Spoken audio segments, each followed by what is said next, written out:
Sejarah Candi Sukuh.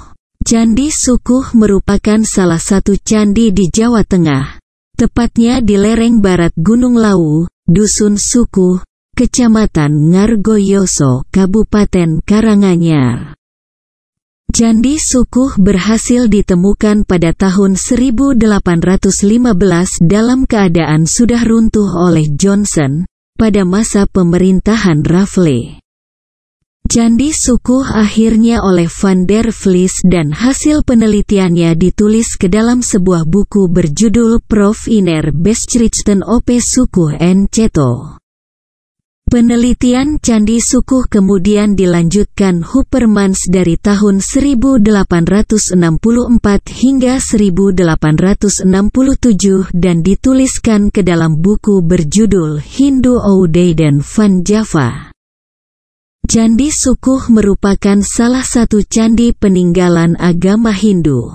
Menurut penelitian, candi ini dibangun pada akhir abad ke-15 Masehi. Candi ini cukup berbeda dibandingkan candi Hindu pada umumnya. Bahkan desain Candi Sukuh dianggap telah menyimpang dari kitab pedoman untuk pembuatan bangunan suci bagi agama Hindu. Menurut pedoman, sebuah candi haruslah berbentuk bujur sangkar dan tempat paling suci berada di tengahnya.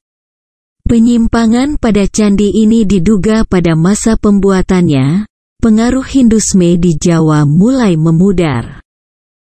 Memudarnya pengaruh Hinduisme ternyata menghidupkan kembali kebudayaan pada zaman Megalitikum.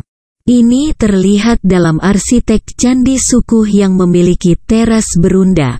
Bentuk bangunan yang berundak merupakan salah satu ciri khas bangunan suci yang dibuat pada masa Prahindu.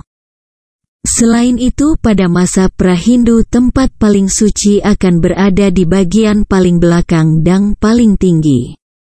Menurut para ahli, candi bercorak Hindu hasil peninggalan kerajaan Majapahit ini sengaja dibangun untuk penguatan menangkal ataupun melepaskan kekuatan buruk dalam kehidupan seseorang berdasarkan relief yang ditemukan. Dalam Candi Sukuh kalian akan menemukan relief-relief berceritakan penguatan, seperti Sudamala dan Garudeya. Bahkan ditemukan arca Garuda dan kura-kura di dalamnya. Kompleks Candi Sukuh sendiri memiliki luas sekitar 5.500 meter persegi, dan terdiri atas 3 teras berundak.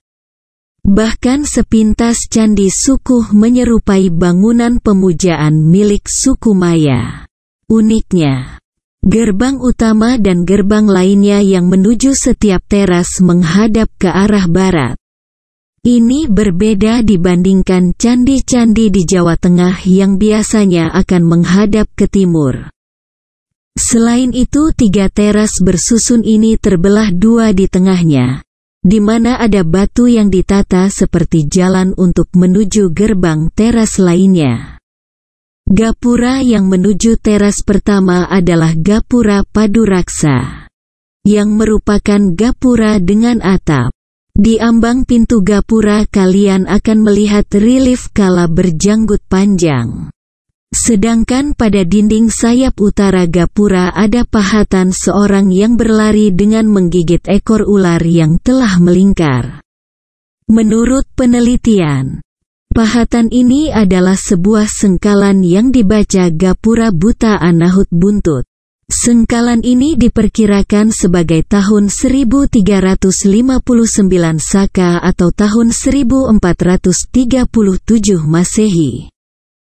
Di mana tahun itulah pembangunan candi ini berhasil diselesaikan. Dan kemudian candi inilah yang menjadi salah satu cikal sejarah kerajaan Majapahit di Indonesia. Arsitektur Candi Sukuh. Pada sayap selatan terdapat gapura dengan pahatan seorang tokoh ditelan oleh raksasa. Pahatan ini merupakan sengkalan juga yang dibaca Gapura Buta Mangan Wong. Ini berarti gapura raksasa yang memakan manusia. Sengkalan ini diperkirakan sebagai angka tahun 1359 Saka atau 1437 Masehi. Pada bagian luar gapura ada pahatan yang bergambar sepasang burung sedang menghinggapi atas pohon. Sedangkan di bawahnya ada seekor anjing serta burung garuda dan sayapnya terbentang mencengkeram ular. Di halaman depan, kalian akan menemukan sekumpulan batu beraneka bentuk. Di antaranya memiliki desain berlubang di atasnya, menyerupai lingga. Bahkan ada yang mirip dengan tempayan. Di ruang dalam gapura, tepatnya di lantai, kalian akan menemukan pahatan gambar palus serta vagina yang bentuknya sangat nyata dan hampir bersentuhan satu dengan lainnya. Pahatan ini menggambarkan bersatunya lingga yang mencerminkan kelamin perempuan serta yoni yang merupakan kelamin laki-laki yang melambangkan kesuburan. Saat ini di sekeliling pahatan telah diberikan pagar yang membuat gapura sulit dilalui. Untuk menaiki menuju teras pertama, para pengunjung biasanya akan menggunakan tangga pada sisi gapura. Karena diyakini jika pahatan ini bertujuan sebagai suwuk atau mantra serta obat untuk ngeruat atau menyembuhkan segala sesuatu yang mengotori hati. Itulah alasan kenapa relief dipahatkan di lantai pintu masuk, yang membuat orang yang masuk akan melangkahinya. Sehingga dimaksudkan segala kekotoran dalam tubuhnya akan sirna begitu saja. Di atas pintu gapura yang menghadap pelataran teras pertama, kalian akan menemukan hiasan kalamakara yang sudah rusak parah. Pada dinding di sayap utara serta selatan ada pahatan seorang lelaki yang berjongkok dengan memegang senjata. 1. Pelataran teras pertama. Pelataran teras pertama tidaklah luas dikarenakan adanya batu-batu bersusun yang membentuk jalan ke arah teras kedua menuju gapura. Di bagian utara pelataran teras yang pertama ada 3 buah panel batu berjajar. Panel pertama memiliki pahatan berupa seorang laki yang sedang berkuda dengan diikuti oleh pasukan bersenjata tombak. Di sampingnya ada seorang lelaki berjalan dengan memayunginya. Pada panel kedua terdapat pahatan sepasang lembu, sedangkan pada panel ketiga terdapat pahatan seorang lelaki sambil menunggangi gajah. Dan pada bagian selatan kalian akan menemukan sekumpulan batu dengan berbagai bentuk serta beberapa buah lingga. 2. Pelataran teras kedua. Pada bagian timur laut atau di belakang pelataran di teras kedua ada sebuah gerbang yang berbentuk gapura besar dengan mengapit tangga yang mengarah ke pelataran teras kedua. Tidak ditemukan pahatan ataupun hiasan pada dindingnya. Di pelataran teras kedua pun tidaklah luas, bahkan tidak ada arca atau relief. Pada bagian utara timur atau di belakang pelataran teras kedua ada gerbang berbentuk gapura bentar dengan mengapit tangga ke arah pelataran teras ketiga. Gapura ini sudah rusak parah, tapi kalian akan menemukan sepasang arca 2 rapal di depannya. Tapi tentu saja arca ini dalam kondisi yang tidak baik. Pahatan kedua berupa arca penjaga pintu berwujud kasar, kaku, tapi wajahnya tidak menyeramkan sama sekali, bahkan terlihat lucu. 3. Pelataran teras ketiga. Pada teras ketiga letaknya yang paling tinggi diyakini sebagai tempat paling suci. Pelataran teras ketiga memiliki 2 sisi, yaitu utara dan selatan. Serta jalan batu yang menuju ke bangunan suci berada di bagian belakang. Di pelataran halaman ketiga ada banyak sekali arca serta panel batu yang bergambar. Pada bagian depan pelataran di utara kalian akan menemukan 3 arca manusia bersayap serta berkepala Garuda dengan posisi berdiri serta sayapnya yang membentang. Cuma tersisa 1 dalam kondisi baik dari ketiga arca itu. 2 arca lainnya rusak dan tidak berkepala lagi. Salah satu arca Garuda ditemukan angka bertahunkan 1363 Saka ataupun 1441 Masehi serta 1364 Saka atau 1442 Masehi. Pada sisi utara ditemukan juga panel-panel batu berjajar yang berhiaskan pahatan berupa gajah serta sapi. Di depan bangunan utama yang mengarah ke selatan, kalian akan menemukan tiang batu dengan pahatan berupa kisah Garudeya. Sedangkan di sudut kiri bagian atas ada prasasti dengan huruf serta bahasa Kawi yang berbunyi atau Padamel Rikang Buku Tirta Sunya, yang menandakan tahun 1361 Saka. Garudeya sendiri merupakan nama untuk seekor Garuda, milik putra angkat Dewi Winata. Sang Dewi diyakini memiliki saudara sekaligus menjadi madunya bernama Dewi Kadru. Dewi Kadru dipercatai memiliki beberapa anak angkat berwujud ular. Dalam sebuah pertarungan Dewi Kadru berhasil mengalahkan Dewi Winata sehingga dia harus menjalani kehidupan menjadi budak Dewi Kadru serta anak-anaknya.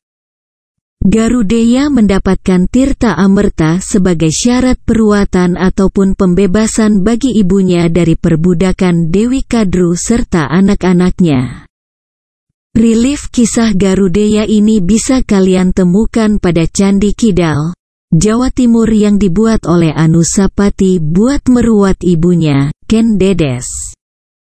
Pada bagian selatan pelataran teras yang ketiga ada panel-panel batu berjajar. Panel-panel batu ini memiliki pahatan berceritakan Kidung Sudamala. Kidung Sudamala menceritakan tentang Sadewa, yang merupakan salah satu satria kembar yang merupakan salah satu dari kelima satria Pandawa, yang berhasil menghilangkan kutukan pada Dewi Uma, yang merupakan istri Batara Guru. Dewi Uma sendiri dikutuk oleh suaminya karena kemarahannya pada saat suaminya minta untuk dilayani karena menurutnya kurang layak. Karena kemarahan yang meluap-luap inilah sang Dewi dikutuk sehingga berubah menjadi seorang raksasa yang dikenal sebagai Batari Durga. Batari Durga inilah yang kemudian menyamar sebagai Dewi Kunti, yang merupakan ibu para Pandawa. Dia lalu mendatangi Sadewa serta meminta satria itu meruat dirinya. Kisah ini bisa kalian temukan pada kelima panel relief. Relief Candi Suku. Relief pertama mengisahkan Dewi Kunti palsu penyamaran Batari Durga yang sengaja mendatangi Sadewa serta meminta satria itu menghilangkan kutukannya. Relief kedua mengisahkan Bima, yang merupakan kakak Sadewa, berperang dengan seorang raksasa, di mana tangan kiri Bima berhasil mengangkat tubuh raksasa, sedangkan tangan kanannya berhasil menancapkan kuku Pancanaka ke perut raksasa itu. Relief ketiga mengisahkan Sadewa, yang menolak untuk menghilangkan kutukan Batari Durga. Kemudian diikat ke sebuah pohon, serta di hadapannya ada Batari Durga yang memakai sebilah pedang mengancamnya. Relief keempat mengisahkan pernikahan Sadewa dengan Dewi Pradapa karena berhasil menghilangkan kutukan Batari Durga.